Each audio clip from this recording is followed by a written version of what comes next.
자, 영화 하면 뭐 이곳 떠올리죠. 대명사가 됐습니다. 할리우드죠. 그 할리우드도 요즘 불황에 시달리고 있다고 하는데요.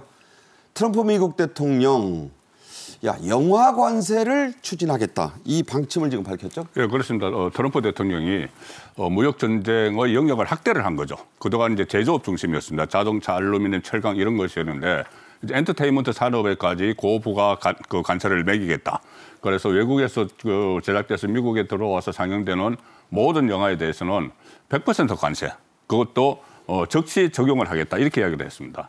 트럼프 대통령 내세운 이유는 이런 겁니다. 미국 영화 산업이 지금 빠르게 죽어가고 있어서 미국 영화 산업을 보호를 해야 된다.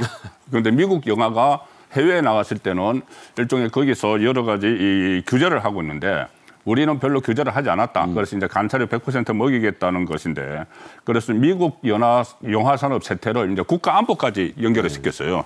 그래서 국가 안보까지 위협을 하고 있으니 100% 관세를 매기겠다. 그리고 적시 시행을 하겠다. 이 입장을 밝혔습니다. 네. 이 헐리우드 제작사들도 과거에는 다 미국에서 찍었죠. 하지만 요즘 어렵다 보니 나라 밖에서 촬영을 많이 합니다. 우리나라에도 뭐 서울에서도 여러 번 찍었잖아요. 그렇죠. 뭐 화제가 된 적이 있었죠. 할리우드 영화 최근에 나온 영화 이 톰 크루즈의 미션 임파서블 시리즈 있지 않습니까? 이게 최신작이 이제 파이널 레코닝이라는 작품인데 이 작품 같은 경우에도 영국이나 몰타, 남아공 이런 데서 찍었고요. 그리고 히어로 영화물로 유명한 미국의 마블 스튜디오 제작사가 최신작 그 썬더볼츠라는 블록버스터를 말레이시아에서 상당 부분 찍었습니다. 오. 아까 말씀하신 대로 우리나라 이 마블 스튜디오에서 2015년에 어벤져스를 촬영할 때 서울에서 촬영을 해서 강남역이 영화에 등장하는 적이 있었죠. 마포대교도 나왔어요. 그렇습니다. 그리고 2018년에는 블랙팬서를 부산 광안대교를 배경으로 찍어서 또 화제가 됐었는데 이렇게 할리우드 영화들이 외국에서 이렇게 영화를 많이 찍는 이유는 뭔가 하면 외국에서 많이 보기 때문에 외국의 관객들을 끌어모으기 위해서 이렇게 찍는 거거든요. 또 뭐 인건비 문제도 있고 제작비 문제도 있지만요. 그러니까 작년에 할리우드의 작년 관객 수입이 300억 달러 정도 됐습니다. 우리 돈으로 한 400조 원 정도 됐는데 그중에 70%인 300조가 외국의 관객 수입이었거든요. 네. 그러니까 외국에서 결국 이렇게 많이 찍을 수밖에 없는데 이 트럼프 대통령이 이 영화에 대해서도 관세를 물리겠다고 얘기를 하니까 이 외국에 나가서 지금 찍고 있으니까 당장 헐리우드 영화 제작사들의 발등에 불이 떨어지게 된 거죠. 그래서 상당히 헐리우드에서조차도 반대 목소리가 나오고 있는 그런 상황이라고 볼 수 있겠습니다. 네. 그래서 이 가뜩이나 요즘 극장 안 가는 분들 참 많잖아요. 그래서 불황에 빠져 있는 우리 영화업계는 트럼프의 이 선언만으로도 잔뜩 긴장하고 있습니다. 영향이 별로 없다는 분들도 있지만 일단 영화 티켓 값이 오를 가능성은 충분하지 않습니까? 그렇습니다. 티켓 값은 이제 오를 가능성이 있는데 일단은 뭐 대규모 충격은 없을 것이라는 이야기죠. 왜 그러냐면은 우리나라 영화를 찍으면은 우리나라에서 거의 다 뭐 소비가 많이 돼요, 우리는. 그래서 미국으로 수출하는 그 경우가 작기 때문에 그래서 뭐 관세 부담이 당장 오지는 않지만은 그래도 나중에 우리나라 영화가 또 미국에 수출할 수 있는 그런 또 뭐 작품들이 나오면은 그 영향을 받겠죠.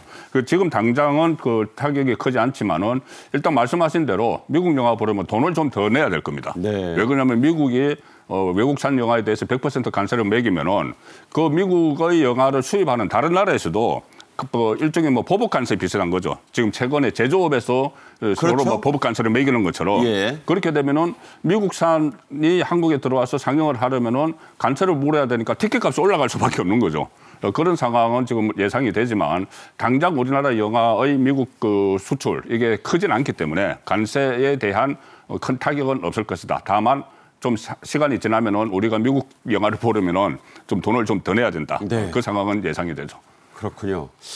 극장이 더 잘 안 되지 않겠나 하는 생각이 좀 듭니다. 백악관은 최종 결정은 아직 안 났다. 어디서 많이 들어본 말이죠. 이런 입장입니다. 그래서 최근 바이든 전 대통령이 트럼프의 이런 행태를 아주 재미있는 데 비유했네요. 네, 그렇습니다. 트럼프 대통령에 대해서 바이든 전 대통령이 뭐라고 얘기를 했는가 하면 총부터 먼저 쏘고 나서 조준은 나중에 한다. 이런 얘기를 했습니다. 저거 아주 기막힌 표현이에요. 그러니까 목표물이 어딘지 모르고 총을 먼저 쏘고 난 다음에 일단 실탄부터 쏘고. 그렇죠. 조준을 한다. 이런 표현을 했는데 이게 뭔가 하면 이제 뭐 예를 들어서 59개국에 대해서 상호 관세를 물리겠다고 했다가 90일 유예를 했죠. 그다음에 자동차 관세를 물리겠다고 했다가 또 유예한다고 하고 이렇게 자꾸 오락가락하니까 미국 내에서조차도 이 트럼프 대통령의 관세 정책이 너무 오락가락한다 이런 비판의 목소리가 나오고 있는 것인데 바이든 전 대통령이 상당히 집약적으로 이걸 설명을 했다고 볼 수 있을 것 같고 트럼프 대통령이 4일 밤에 SNS를 통해서 이렇게 밝혔거든요. 네. 외국에서 제작된 영화에 대해서는 100% 관세를 물리겠다. 그러니까 아직 확정된 내용이 아니었는데 이거를 SNS로 터뜨려버린 것이죠. 미국 내에서조차도 조금 전에 말씀드린 것처럼 할리우드에서도 반발이 나오고 있는 상황이고 논란이 커지니까 백악관에서 이제 각 언론에 성명을 보낸 거죠. 아직 결정이 안 됐고 옵션으로 검토를 중이다. 이렇게 얘기를 한 거 보면 미국 언론도 영화에 대한 관세 부과는 좀 물 건너간 거 아니냐 이렇게 좀 보는 분위기인 것 같습니다. 트럼프식 정치가 그래요. 트루스 소셜에 먼저 띄웁니다. 미국 대통령이 띄우니까 이걸 정책이라고 전 세계는 받아들이죠. 그래서 반응이 아주 심상치 않으면 백악관이 얘기합니다. 대통령의 사적인 얘기다. 아직 정해진 건 없다. 잘 봐야 됩니다. 이런 행태를.